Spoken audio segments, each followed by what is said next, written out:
Le 5 janvier 2012, un message apparaît sur Internet. L'idée clairement affichée était de trouver les personnes les plus intelligentes du monde. Et pour les trouver, quoi de mieux qu'une série d'énigmes toujours plus difficiles les unes des autres. Au point qu'encore aujourd'hui, certaines ne sont toujours pas résolues. Dans cette vidéo, on va revenir sur chacune des énigmes, comprendre comment elles fonctionnent, comment on pouvait les résoudre et surtout ce que ça dit sur nous en tant qu'êtres humains. Mais avant tout, commençons par le commencement. Ce jour-là, une image apparaît sur Internet. Une simple écriture blanche sur fond noir qui disait « Bonjour, nous cherchons des individus à haute intelligence. Pour les trouver, nous avons conçu un test. Il y a un message caché dans cette image. Trouvez-le et il va vous mettre sur la voie pour nous trouver. Nous avons hâte de rencontrer les quelques personnes qui iront jusqu'au bout. Bonne chance, 3301. » Pour comprendre pourquoi ce message a immédiatement retenu l'attention, il faut regarder où est-ce qu'il a été posté. Il s'agit de 4chan. Créé en 2003, 4chan c'est un forum anonyme où les messages disparaissent assez rapidement. C'est un endroit un peu chaotique où se côtoient des profils extrêmement différents. Et c'est là que tout se joue parce que lorsque le message apparaît, certains ne vont pas juste lire le message et passer à autre chose, non, ils vont l'analyser. Ils vont alors comprendre que cette image contient des données cachées. Par exemple, en l'ouvrant avec un éditeur de texte, on peut voir qu'il y avait un message. Ce message est chiffré, bien sûr, mais avec un procédé assez simple. Ce qu'on appelle le chiffrement de César. En gros, il s'agit simplement de décaler les lettres. Par exemple, le A devient D, le B devient E, etc., etc. Ici, le décalage à appliquer est de 4 lettres. À ce moment-là, le message devient visible. Il s'agit d'un lien qui, si on clique dessus, amène à une image. Cette première énigme, bien sûr, agit comme un filtre. Déjà, on élimine tous ceux qui ne sont pas curieux d'en savoir plus. Ensuite, on élimine tous ceux qui n'ont pas des bases en cryptographie. Ce qui est intéressant ici, ce n'est pas tant l'énigme en soi, mais plutôt comment elle a été construite. En gros, le message n'est pas agressif et il ne force à rien du tout. Il suggère simplement que si tu comprends, alors tu fais partie d'un groupe qui est un peu à part. L'idée, c'est que tu fais partie d'un groupe qui est capable de voir des choses que d'autres ne voient pas. Et ça appuie sur quelque chose d'important dans l'être humain, celui de se sentir spécial. À partir de là, pour ceux qui ont mis un pied dans l'énigme, il ne s'agit plus simplement d'un jeu, mais presque d'une validation personnelle. Que montrait le lien vers cette image ? Il s'agissait d'une image de canard. Oups, mauvaise piste. On dirait que vous n'arrivez pas à deviner comment extraire le message. Bien sûr, vous vous en doutez peut-être, mais cette image ce n'est pas juste une image de canard, et les participants vont le découvrir lorsqu'ils vont analyser l'image sous Outguess. Pour faire simple, c'est un programme qui est utilisé pour dissimuler des messages dans des images. Et si on regarde bien le message dans l'image, on voit bien les mots guess et out. Finalement, tout était indiqué. En parallèle, et à mesure que les étapes devenaient de plus en plus complexes, les participants ont commencé à créer des groupes, pour que finalement une hiérarchie s'installe peu à peu. Cicada 3301, sans le vouloir, ou peut-être en le voulant, ont créé comme une espèce de mini-société. Il y a les personnes qui arrivent à décoder plus vite, qui ont toujours les solutions, et puis un peu les techniciens, les petites mains. Bref, tout ça s'organise tranquillement. C'est un phénomène qui est bien connu en sociologie. À chaque fois, dans le groupe, une structure hiérarchique émerge pratiquement automatiquement. Mais ce qui rend l'expérience un peu unique ici, c'est que personne ne connaît l'identité des autres. Quoi qu'il en soit, avec Outguess, le texte révélé disait « Voici un book code. Pour trouver le livre et plus d'informations, rendez-vous sur un lien Reddit. Bonne chance, 3301. » À ce moment-là, on se retrouve alors avec une longue liste de suites de nombres organisées par paires. Chaque groupe est composé de 2 chiffres séparés par 2 points, et chacun est séparé par des virgules. À première vue, ça peut sembler complètement chaotique, mais en fait, ça répond à une structure précise. Chaque paire de nombres correspond à un emplacement dans un texte. En gros, au lieu d'écrire un message bien précis, on va donner des coordonnées pour trouver par exemple une lettre ou une série de lettres. Et le principe est toujours le même, le premier nombre correspond à l'endroit où trouver les lettres, et le deuxième correspond à ce qu'on doit prendre en compte. Sauf que sans texte de référence, eh bien cette suite de nombres ne sert strictement à rien. Donc en gros c'est une clé, mais on n'a pas la porte. Mettons ça de côté et allons plutôt vers le lien subreddit qui a été donné. Puisque dans le message on dit qu'on va y trouver un livre. Dans le subreddit, il y a beaucoup de messages textes qui ne veulent absolument rien dire, en tout cas à première vue, et il y a aussi 2 images. Évidemment, vous l'aurez compris, ces 2 images contiennent elles aussi des messages cachés. Si on ouvre ces images, toujours avec Outguess, on découvre 2 messages. Pour la première image, il s'agit d'un paillasson avec écrit « Welcome » dessus. Le message caché indique simplement que pour éviter de se faire copier ou que des petits plaisantins amènent sur des fausses pistes,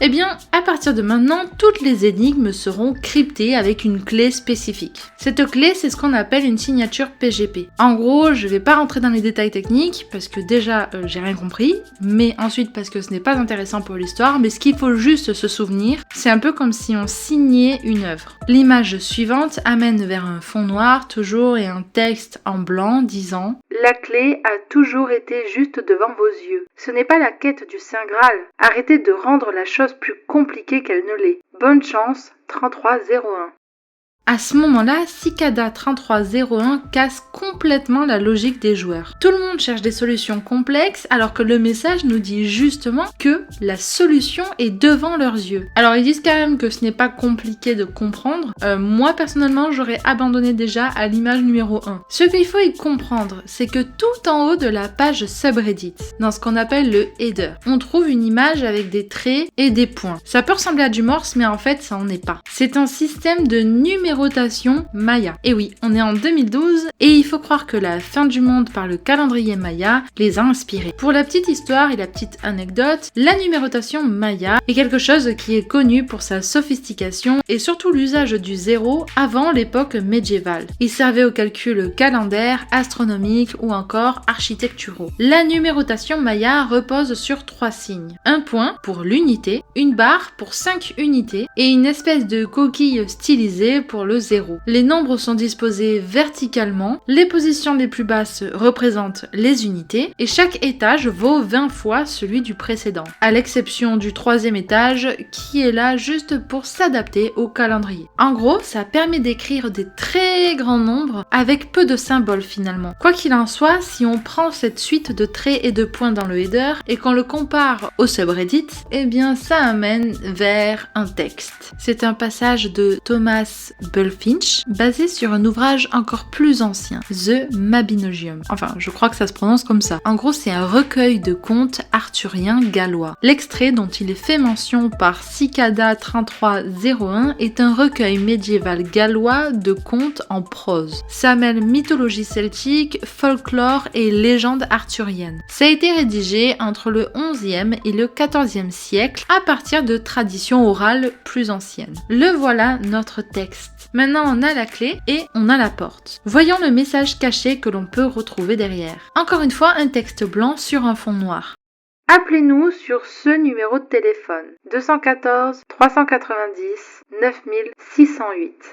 En appelant, les participants tombent sur un message préenregistré. Une voix calme dit « Très bien, vous avez fait du bon travail. Il existe 3 nombres premiers associés à l'image originale final.jpg 3301 et l'12. Vous devez trouver les 2 autres. Multipliez ces 3 nombres et ajoutez .com pour trouver la suite. Bonne chance, au revoir. » Un nombre premier, c'est un nombre divisible uniquement par 1 ou par lui-même. L'image finale.jpg dont il est fait référence est simplement le premier message qui a été posté sur 4chan. Le message nous dit donc qu'il y a 3 nombres premiers et que 3301 est l'un d'eux. Après quelques recherches, les 2 autres nombres premiers correspondent en fait aux dimensions de l'image. Il s'agissait de 503 et 509, dont le produit avec 3301 forme l'URL 845 145 127.com. En se rendant sur l'adresse associée, on se retrouve face à une image, une cigale. Cette cigale va devenir le symbole de Cicada 3301. Ouvrir l'image avec Outguess permet de découvrir le message suivant. Vous vous êtes bien débrouillé pour arriver si loin. La patience est une vertu. Revenez le lundi 9 janvier 2012 à 17h. Finalement, à la date et heure de rendez-vous exacte, une nouvelle image apparaît, remplie de chiffres, et ce sont des coordonnées GPS. Elle renvoie à plusieurs pays dans le monde, et ça c'est assez incroyable. Passant de Varsovie, Sydney, Séoul, Paris, Hawaï, Miami, la Nouvelle-Orléans et Seattle. Et là, on change complètement de niveau parce que ça renvoie vers des vrais lieux, des lieux qui existent dans la réalité, invitant les joueurs à s'y déplacer dans la vraie vie. Au point des coordonnées, une affiche est là, et toutes ces affiches semblent être apparues en seulement une seule nuit. De toute évidence, Cicada 3301 était une organisation bien structurée, parce que cette logistique implique forcément des complices, des moyens financiers, ou en tout cas une certaine capacité d'organisation. Et à ce moment-là, une barrière psychologique est franchie. Jusqu'ici, tout se passait derrière un écran. Mais se déplacer physiquement, c'est quand même autre chose. Ça demande du temps,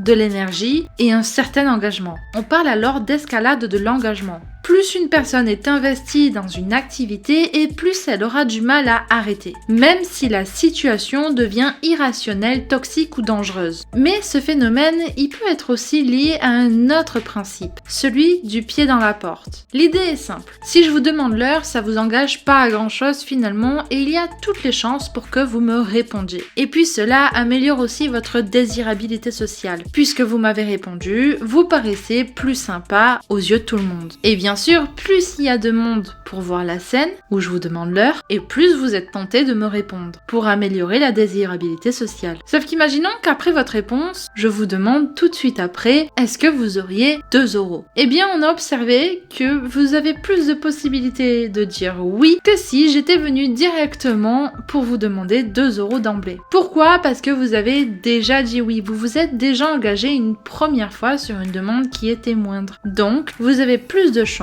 de répondre oui à la deuxième demande. Et Cicada 3301 fonctionne un peu du même système. Les énigmes ont commencé plutôt simples, il fallait ouvrir l'image dans un traitement de texte, pour finalement aller se déplacer dans la vraie vie, prendre peut-être l'avion, le train, etc. pour continuer à participer. Mais bon, tellement de temps et d'énergie ont été investis qu'il est difficile maintenant de juste dire « Oh bah c'est pas grave, j'arrête là, de toute façon c'est un peu loin ». Autrement dit, plus vous avancez dans Cicada 3301 et plus vous êtes engagé. Pas parce qu'on vous y oblige, mais parce que votre propre cerveau vous pousse à continuer. Donc comme je le disais, sur les points GPS, les participants vont trouver des affiches qui ont été collées au scotch. Encore une fois, une cigale et un QR code. Les joueurs, en scannant le QR code, vont trouver 2 éléments. Un poème d'Agrippa qui devait également être décrypté de la même façon que celui du Mabinogion qu'on a vu précédemment, et la phrase « Vous avez trop partagé jusqu'à maintenant. Nous voulons le meilleur, pas les suiveurs. Donc, seuls les premiers venus recevront le prix. Bonne chance, 3301. » Une fois le poème d'Agrippa décrypté, on obtient ensuite un point Onion. Le point Onion, c'est pas un site normal. C'est un site qui est accessible uniquement avec le navigateur Tor. En gros, ça permet d'être anonyme en faisant passer la connexion par plusieurs points relais dans le monde. Résultat, impossible, ou presque, de tracer l'utilisateur. En bref, c'est le Darknet. À ce moment-là, un message apparaît sur le site. Félicitations, s'il vous plaît. Créez une nouvelle adresse email avec un service public et gratuit basé sur Internet. Une que vous n'avez jamais utilisée avant et entrez-la en dessous. On vous recommande de le faire en utilisant Tor pour votre anonymat. Nous vous enverrons un nombre par mail dans les prochains jours, dans l'ordre d'arrivée sur la page. Une fois reçu, revenez sur cette page et ajoutez un slash et le numéro que vous avez reçu dans l'URL du site.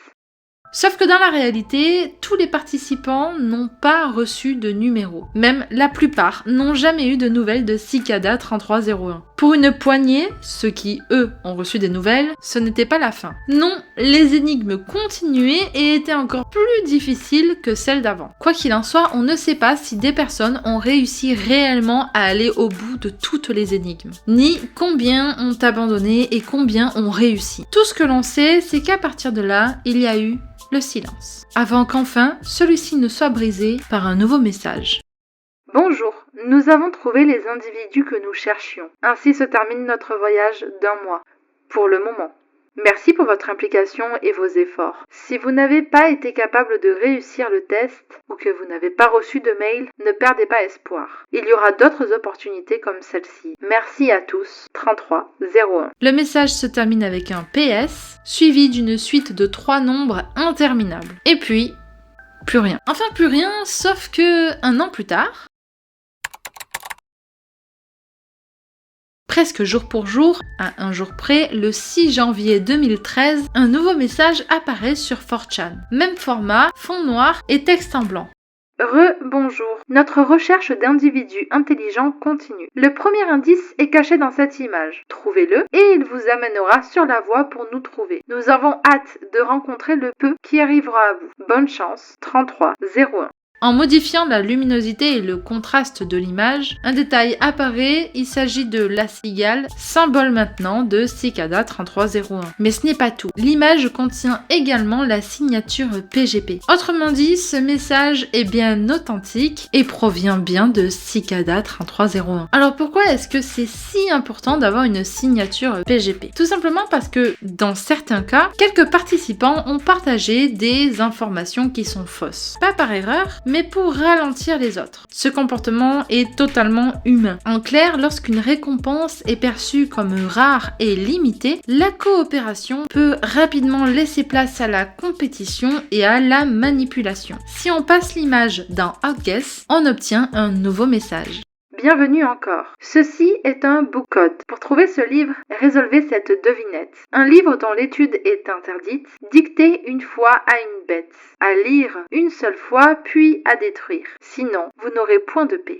Ce message est suivi de la lettre I et de 2 points. Ensuite, un chiffre ou un nombre, 2 points encore, et un chiffre ou un nombre. Grâce à l'expérience que nous avons maintenant gagnée dans les énigmes précédentes, on se doute qu'il s'agit de la clé pour découvrir un code dans un texte. Il fallait alors comprendre que le livre à utiliser était le Liber al vel legis, ce qui peut se traduire par le livre de la loi. Ce texte a été écrit par Aleister Crowley. C'est un personnage assez controversé. Il est surnommé la Grande Bête et il est décrit par la presse comme l'homme le plus pervers du monde. Petit surnom bien sympathique. Crowley dit avoir reçu ce texte en 1904 par un esprit, un fantôme, nommé Aiwass. Une fois le texte décodé avec la clé, on obtient un lien Dropbox. Une fois ouvert, on a une vidéo un peu particulière. On y voit défiler des nombres premiers un à un, jusqu'à atteindre 3301. À la fin de la vidéo, un nouveau message apparaît. C'est une série de chiffres précédés d'un arrobase, accompagné de cette phrase « La clé est tout autour de vous. Bonne chance. 3301. » Ce message est presque frustrant parce qu'il met en lumière un biais connu. Plus un problème vous semble complexe, plus on a tendance à chercher une solution compliquée. En gros, on surinterprète et on imagine des systèmes sophistiqués. Alors que parfois, la réponse est vraiment très simple. Cicada 3301 joue avec cette tendance. En gros, il teste pas seulement la capacité à résoudre des énigmes, mais aussi la capacité à garder son sang-froid et donc toute son intelligence pour la résoudre. Bon, à quoi correspond cette arrobase et cette suite de nombres? Il s'agit d'un compte Twitter. Ce compte, en apparence banal, contient quand même plus de 1000 tweets, tous composés par une suite de nombres interminables. En fouillant davantage, les participants vont découvrir plusieurs fichiers supplémentaires, dont un dossier audio qui contient un seul titre, The N-Star Emergence, attribué à l'artiste 3301. Le morceau commence par un son de cigale, puis évolue vers une mélodie lente, presque oppressante, jouée à la guitare. En analysant le fichier, un message caché apparaît. Parabole 1 595 277 641. Comme l'instar, creusant jusqu'à la surface, nous devons nous débarrasser de nos propres circonférences, trouver la divinité à l'intérieur et émerger. La durée du morceau est de 2 minutes 47 et cette durée n'est pas anodine parce que si on la combine aux suites numériques trouvées sur Twitter, les participants arrivent à trouver une correspondance avec des runes anglo-saxonnes. Bon, à partir de là, ça commence à devenir vraiment compliqué, accrochez-vous, on est ensemble. En convertissant les tweets en binaire, puis en les retraduisant avec cet alphabet en runes anglo-saxonnes, on obtient un message. Venez à, suivi d'une adresse, un point onion, nous vous attendons là-bas, bonne chance, 3301. Une fois sur place, il découvre une page minimaliste. Il y a des symboles mathématiques, des i et des 7. Et ça représente une cigale. Un message s'affiche « Les navigateurs internet sont inutiles ici ». En utilisant une console Telnet et en envoyant en requête « Hello », une nouvelle réponse apparaît. Très bien, vous avez bien fait d'être arrivé aussi loin. Suivi d'un nouveau lien en point onion, bonne chance, 3301. Une console Telnet, c'est un outil qui permet de communiquer directement avec un serveur. En gros, sans passer par une interface comme un site web par exemple. Au lieu de cliquer par exemple sur un bouton, on va envoyer une commande directement et le serveur répond en texte. C'est comme accéder aux coulisses d'un site internet en gros. Mais quand on va dans le code source, un commentaire apparaît. Ces commentaires sont d'habitude utilisés par exemple pour des développeurs. La patience est une vertu, ce qui veut dire revenez bientôt. Puis le site disparaît pour ensuite réapparaître. Un message s'affiche. Vous avez déjà tout ce qu'il vous faut pour continuer. Parfois, il faut frapper à la porte du ciel et écouter le son. Bonne chance.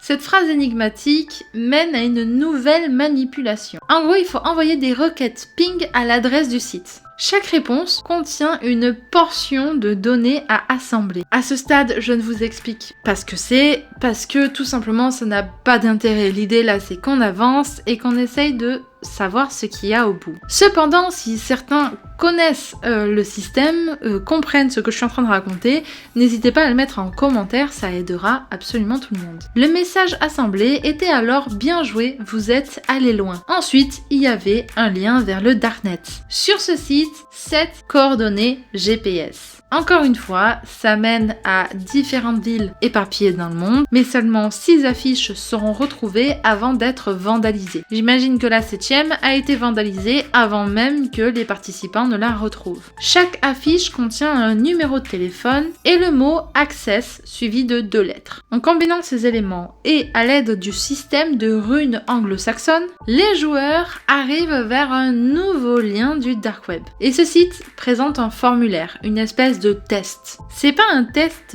classique. Les questions sont déroutantes, souvent absurdes et parfois philosophiques. Les réponses possibles, c'est vrai, faux, indéterminé ou encore des options sans logique apparente. Par exemple, autoréférentiel. On pouvait trouver des questions comme « Vous ne pouvez pas aller 2 fois dans la même rivière ». Et parfois, il y avait même des questions ouvertes comme « À quoi il fait-il référence dans la phrase « Fait-il sombre dehors ?» Une fois le test complété, il faut fournir une adresse mail et attendre.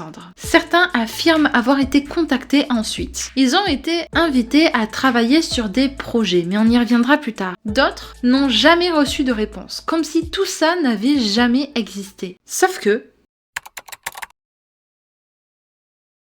le 6 janvier 2014, soit un an après, vous me voyez arriver, un nouveau post apparaît. Sauf que cette fois, il n'est pas sur 4chan, il est sur Twitter. Le même compte qui a servi l'année passée. Le message est le suivant.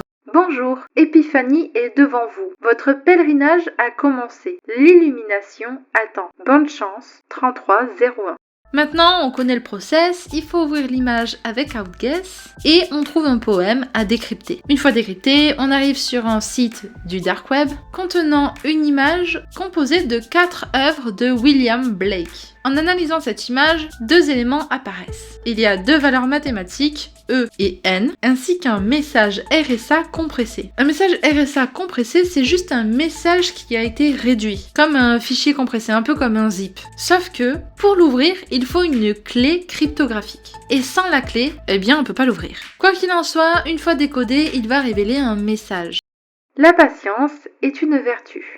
Il y a comme un goût de déjà vu. Avec ce message, une suite de caractères. Mais les joueurs vont remarquer que le site évolue en temps réel. Le texte change caractère par caractère. Et après 23 heures, le texte cesse d'être modifié. Et exactement 24 heures plus tard, il disparaît. Un nouveau fichier apparaît. 3 641 299 caractères à décoder par les internautes. Ils décident alors de convertir tout le fichier en binaire, d'inverser les données, c'est-à-dire que les 0 deviennent des 1 et les 1 des 0, et de le reconvertir en alphabet normal. Ils se rendirent alors compte que 3 fois dans le document apparaît cette suite. C'est un code qui commence toutes les images qui finissent par .jpeg. Les participants comprennent alors qu'il faut extraire 3 images à partir du texte. Et oui, parce qu'il y a 3 fois ce code. Ces 3 images correspondent à ce qui sera identifié comme le début du livre Liber Primus, notamment dans le chapitre 1, accompagné d'un texte écrit en runes, utilisant toujours le système Gematria. Ce détail est assez important puisque cet alphabet n'est pas nouveau. Il a déjà été introduit dans les énigmes de 2013, sauf qu'on s'en était pas servi. Cette fois, on s'en sert. Donc les joueurs, ils comprennent que ce qu'ils avaient trouvé étrange de trouver à cette époque-là, eh bien ça va être utile maintenant. Évidemment, comme à chaque fois, chaque image contient des données cachées qu'on peut ouvrir avec Outguess. Ces messages permettent d'obtenir évidemment les clés PGP pour avoir les signatures de Cicada 3301 et s'assurer qu'on n'est pas là face à des petits plaisantins. Liber Primus, tout semble à penser qu'il s'agit d'un livre. En effet, en latin, ça veut dire premier livre. Les internautes comprennent aussi que c'est probablement un livre qui a été écrit par Cicada 3301. À ce stade de l'énigme, seule la première page du chapitre 1 est disponible. Une fois déchiffrée à l'aide du Gematria, elle révèle un message un peu particulier. Avertissement. Ne croyez rien de ce livre, sauf ce que vous savez être vrai. Testez la connaissance. Trouvez votre vérité. Expérimentez votre mort. Mais ne modifiez pas ce livre, ni les messages qu'il contient. Que ce soit les mots ou les nombres, tout est sacré. Ce ton intrigue immédiatement. Le texte ressemble presque à un manifeste, avec une dimension quasi religieuse ou sectaire. Il s'agit plus seulement de résoudre des énigmes, mais là on est plus dans la compréhension philosophique de quelque chose. À ce moment-là, les internautes, ils ont que très peu de contenu finalement. Ils ont 3 pages du Liber Primus, dont une seule est réellement exploitable, et la suite va consister à essayer d'en avoir davantage. En poursuivant leurs analyses, les participants découvrent qu'il y a une suite de caractères mélangeant des chiffres et des lettres, que ces chiffres et ces lettres sont regroupés en groupes et qu'il y a en tout 14 groupes. Et que si on les rassemble et qu'on les combine, eh bien on obtient un nouveau message. Bon travail, la vérité ultime est l'ultime illusion. Rejoignez-nous. Ce message est bien sûr suivi d'une adresse du Dark Web. L'énigme de 2014 marque là un tournant, parce qu'elle est largement plus longue que les 2 autres combinés. Mais surtout, elle est bien plus difficile. À tel point qu'aujourd'hui encore, en 2026, personne n'a réussi à la résoudre jusqu'au bout. Au fil du temps, de nouvelles pages du Liber Primus sont publiées progressivement. Mais plus les joueurs avancent, plus les énigmes deviennent complexes, abstraites et n'ont aucun sens. Très vite, une idée s'impose, c'est que pour découvrir l'énigme, il faut traduire toutes les pages du Liber Primus. Or, ce livre est complètement écrit en texte chiffré et qui utilise des techniques de chiffrement très complexes qui en plus n'est pas tout le temps la même. Finalement, face à la complexité et au fil du temps, la plus grande partie de la communauté abandonne. C'est à ce moment-là que Cicada 3301 envoie à certains participants uniquement une version complète du Liber Primus composée de 58 pages. Et même malgré cela, aujourd'hui encore, le texte n'est pas déchiffré. Seules 17 pages ont été traduites sur 58, en 6 ans de travail quand même. Dans les années suivantes, Cicada 3301 va réapparaître de temps en temps, notamment en 2015 pour démentir le fait qu'il fasse partie d'une organisation illégale, puis en 2016 avec un message Twitter. Le chemin reste vide. L'épiphanie attend les dévoués. Le liber primus est la clé. Les mots sont la carte. Leur sens est le chemin. Et leur nombre sont la direction. Cherchez et vous trouverez. Bonne chance. 3301. Attention aux faux chemins. Vérifiez la clé PGP. Ce message confirme une chose, c'est que le liber primus reste le cœur du mystère. Après ça, plus rien. Cicada 3301 disparaît. Sauf que malgré ce silence, certains témoignages vont émerger. Plusieurs personnes qui affirment avoir atteint la fin des énigmes en 2013 ou en 2012 vont témoigner. Et l'un des témoignages les plus connus est celui de Marcus Vanner. Il évoque des mails qu'il aurait reçus après la réussite des épreuves. Voici ce que le mail disait. Félicitations, votre test est finalement arrivé à sa fin. J'espère que vous avez aimé vos vacances. Au cours des dernières semaines, vous serez très occupé si vous choisissez de nous rejoindre. Il y a 2 étapes finales, bien qu'il n'y ait pas de code caché, de messages secrets ou de chasse au trésor physique. La première de ces étapes est juste l'honnêteté. Nous avons toujours été honnêtes avec vous et nous continuons de l'être. Nous attendons de vous d'être honnêtes avec nous en retour. Vous vous êtes tous demandé qui nous sommes et nous allons vous le dire. Nous sommes un groupe international, nous n'avons pas de nom, nous n'avons pas de symbole, nous n'avons pas de liste de membres et nous n'avons pas de site public et nous ne faisons pas de publicité. Nous sommes un groupe d'individus qui avons prouvé nos capacités, un peu comme vous. En remplissant ce recrutement, nous nous rejoignons sur des convictions communes. La tyrannie et l'oppression doivent s'arrêter. La censure est mauvaise et la vie privée est un droit inaliénable. Nous ne sommes pas un groupe de hackers. Nous ne sommes pas un groupe pour la diffusion illégale. Nous nous engageons dans aucune activité illégale, de même que nos membres. Si vous êtes engagé dans quelconque activité illégale, nous vous demandons d'arrêter tout de suite ou alors de refuser ce recrutement. Nous ne vous poserons pas de questions si vous refusez. En revanche, si vous mentez, nous le saurons. Répondez aux questions suivantes par mail. Croyez-vous que tout être humain a droit à la vie privée et l'anonymat et qu'il est dans leur droit d'utiliser des outils permettant d'obtenir et de maintenir cette vie privée? Croyez-vous que l'information devrait être libre? Pensez-vous que la censure est un danger pour l'humanité? Nous avons hâte de vous rencontrer. 3301. Ce message explique donc que Cicada 3301 est un groupe international. Il n'y a pas de nom, pas de structure, et il est composé de membres qui ont une conviction commune, notamment autour de la liberté et de la vie privée. Le message précise également que le groupe ne tolère aucune activité illégale. Enfin, il demande de répondre à 3 questions éthiques avant d'aller plus loin. Même si ce mail paraît assez juste, il est controversé. En effet, certains pointent des incohérences, notamment sur le fait qu'un groupe qui prône la liberté demande à des individus de ne pas divulguer des informations. Souvenez-vous, je vous ai parlé de projets sur lesquels les gagnants devaient travailler. Selon Marcus, lui et 20 autres personnes ont été envoyés dans une salle de chat. C'était un site hyper simple, on ne pouvait pas partager d'images, c'était juste un site avec un chat qui permettait de partager du texte. Ce site était bien sûr, vous vous en doutez, hébergé sur le dark web. Les gagnants étaient invités à travailler sur des projets liés à la liberté technologique. Ce qui est intéressant, c'est que sur ce salon de chat, il y avait des représentants de Cicada 3301. Ces représentants vont leur demander de choisir un projet parmi plusieurs. Marcus, lui, va travailler sur un projet nommé CAKES, C-A-K-E-S,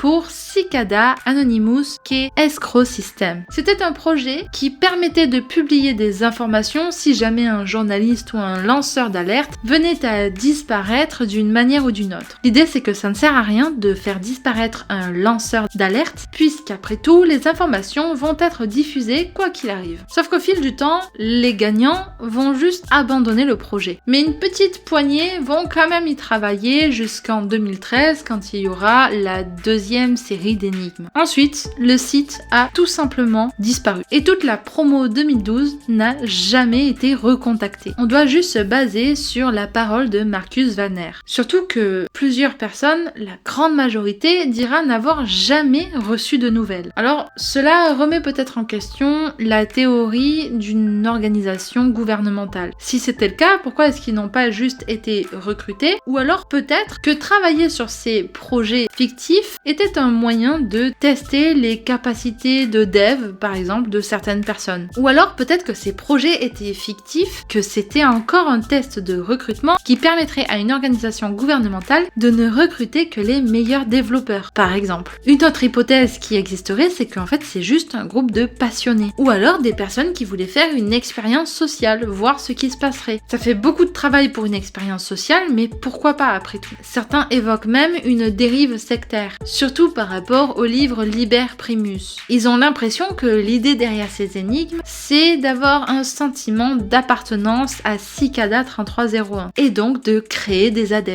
Et c'est peut-être là le point le plus troublant, c'est que Cicada 3301 ne va jamais dire exactement ce qu'il en est. Il n'y a pas d'explication et pas non plus de révélation finale. En psychologie, c'est ce qu'on va appeler une tension cognitive. Le cerveau déteste les histoires qui ne sont pas finies. Il veut une fin, une logique et une conclusion. Et quand il ne l'obtient pas, eh bien il continue à chercher. C'est peut-être pour ça que des années plus tard, en 2026, des personnes continuent à tenter de résoudre le Liber Primus et que des personnes font encore des vidéos à ce sujet. Mais une chose est sûre, c'est que Cicada 3301 a marqué Internet. Que la réponse est toujours là, cachée dans le livre du Liber Primus. Si vous avez aimé cette vidéo, n'hésitez pas à me le faire savoir en mettant un commentaire ou même un like. Quant à moi, je vous dis à très bientôt pour une nouvelle vidéo.